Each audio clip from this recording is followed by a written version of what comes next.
தமிழக சட்டமன்றத்துல இன்று இடைக்கால பட்ஜெட்டை திமுக அரசு தாக்கல் செய்ய இருக்க நிலையில சட்டப்பேரவையில ஸ்டாலின் காதுகுத்து விழா அப்படின்னு அதிமுக எம்எல்ஏக்கள் விசித்திரமா போராட்டம் பண்றாங்க. சட்டப்பேரவை வளாகத்துல இன்று காலை எதிர்க்கட்சி தலைவர் எடப்பாடி பழனிசாமி அவர்களோட சேர்ந்து அதிமுக சட்டமன்ற உறுப்பினர்கள் ஆலோசனை நடத்தினாங்க. இதை தொடர்ந்து சட்டமன்ற வளாகத்துக்குள்ள வெளியே வந்த அதிமுக எம்எல்ஏக்கள் சட்டப்பேரவையில காதுகுத்து விழா அப்படிங்கிற விழிப்புணர்வு போராட்டம் நடத்தினாங்க.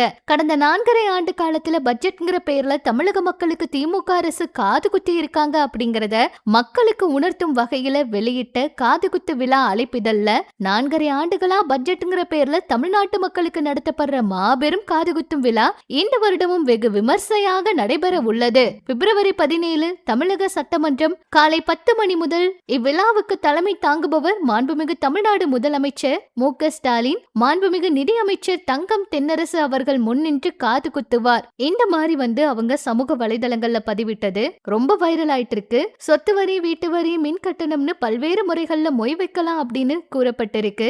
அதிமுக சட்டமன்ற உறுப்பினர்களோட இந்த விழிப்புணர்வு போராட்டம் சட்டமன்ற வளாகத்துல சமூக வலைதளத்துல பெரிய பரபரப்பை ஏற்படுத்தி இருக்கு.